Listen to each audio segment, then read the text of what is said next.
안녕하세요. 메이저의 시선으로 차트를 해석하는 주식내일입니다.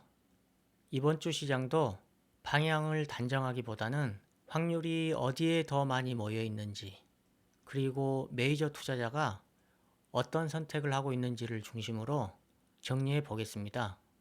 예측은 필요하지만 개인의 예측만으로 시장을 이길 수는 없습니다. 시장은 나 혼자만의 생각이 아니라 모든 참가자의 공통된 힘으로 움직이기 때문이죠.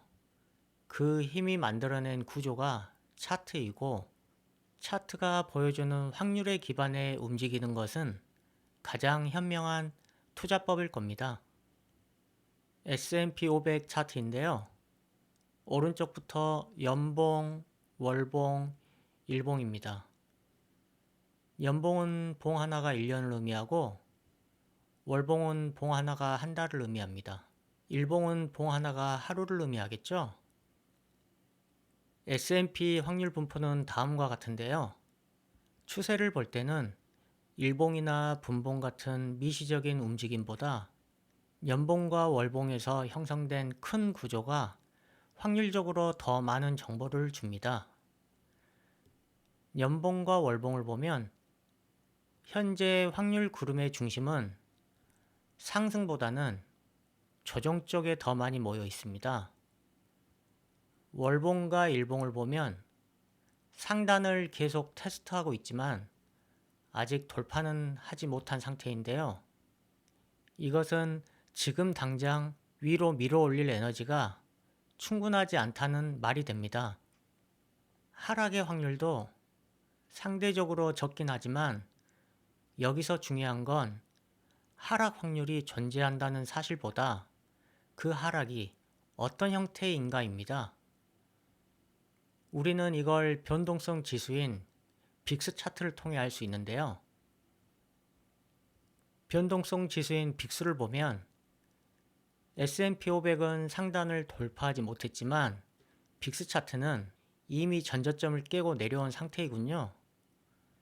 이 말은 곧 시장이 공포를 키우고 있다, 급락을 준비하고 있다 라기보다는 시장 참여자의 공통된 생각은 하락 가능성은 열어두되 급락 시나리오를 되도록 배제하려는 선택을 하고 있다 라고 보면 됩니다.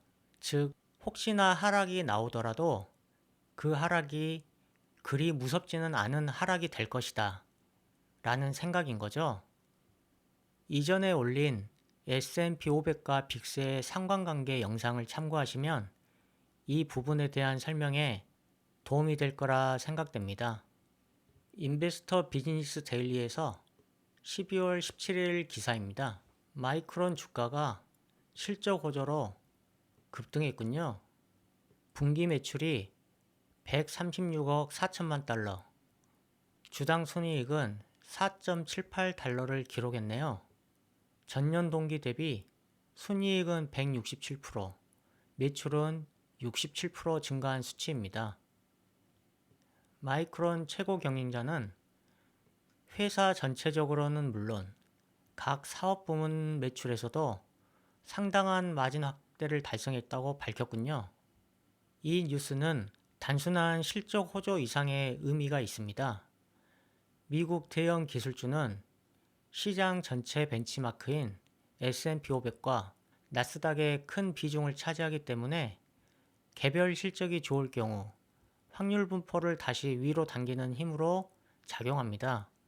특히 마이크론은 AI 메모리 수요 확대로 매출뿐 아니라 향후 전망치까지 크게 상향했는데요. 이런 대형 기술주의 실적 서프라이즈는 단기적으로는 시장에 강한 상승 기대감을 제공합니다. 하지만 반대로 실적 발표 후에도 시장 방향이 명확하지 않다면 이것은 실적 자체가 시장 구조를 바꿀 정도의 에너지를 갖지 못했다는 반증일 수도 있습니다. 이번에는 매일경제에서 나온 12월 18일 기사입니다. 오라클 쇼크에 AI 버블론이 재확산되면서 뉴욕 증시가 빠졌군요. 오라클이 미시간주에서 추진하는 약 13조 원의 AI 데이터 센터가 자금 조달 문제로 무산위기에 놓였다는 소식인데요. 이 때문에 기술주 투자 심리가 급속히 얼어붙은 상황입니다. 이날 오라클 주가는 5.4% 하락했고 엔비디아도 3.8% 정도 하락했네요. 이 뉴스는 시장의 불안 요인을 보여줍니다. 특정 대형 기술주가 실적을 잘 내도 다른 대형 기술주에서 불안 신호가 나오면 확률 분포의 균열로 이어질 수 있습니다. 즉, 시장은 균일하게 상승 에너지를 공유하는 것이 아니라 종목별 에너지가 흐트러질 때 확률의 중심을 이동하는 경향이 있습니다. 이번에는 코스피 차트입니다. 오른쪽부터 연봉, 월봉, 일봉입니다. 코스피의 확률 분포는 다음과 같은데요. 코스피의 확률 구름은 S&P 500보다 훨씬 더 조정적으로 두껍게 모여 있습니다. 이건 이런 의미입니다. 위로 가기에는 동력이 부족하고 아래로 밀기에도 명분이 부족한 상태이죠. 즉, 방향이 아니라 시간을 쓰는 시장입니다. 방향은 애매하지만 빠지지는 않는 시장인 거죠. 한국 시장은 특히 외국인의 수급과 파생시장 포지션이 중요한데 최근 달러원 환율이 1480원대에서 유지되면서 외국인의 순매도 압력이 나타나는 흐름이 관측됩니다. 원화 약세가 지속되는 국면에서는 외국인 수급이 불확실성을 키울 수 있습니다. 한국문화경제신문의 12월 18일 기사입니다. 달러원 환율이 장중 1480원을 돌파했군요. 외환 당국이 국민연금과의 외환 스와프까지 실제 가동했지만 시장의 방향성을 되돌리기에는 역부족이었는데요. 서울 외환시장에 따르면 이날 달러원 환율은 전 거래일보다 2.8원이 오른 1479원의 주간 거래를 마감했는데요. 이는 4월 19일 이후 가장 높은 장중 수준을 기록한 수치입니다. 원화 약세는 외국인 투자자에게 위험자산 회피 신호로 해석될 수가 있고 파생시장에서도 해지 포지션 확대를 유도할 수 있습니다. 이런 상황은 수급 측면에서 외국인 포지션이 약해질 가능성이 커지며 확률 분포가 더욱 넓어질 수 있습니다. 정리해보면 미국 시장은 하락 가능성은 열어두되 급락은 피하려는 흐름이 나오고 있는 중이고 한국 시장은 오를지 내릴지보다 얼마나 오래 답답할지를 고민해야 하는 구간입니다. 시장은 늘 직선으로 가지 않습니다. 앞으로 가기 전에 잠시 멈춰 숨을 고르는 시간이 필요하겠죠?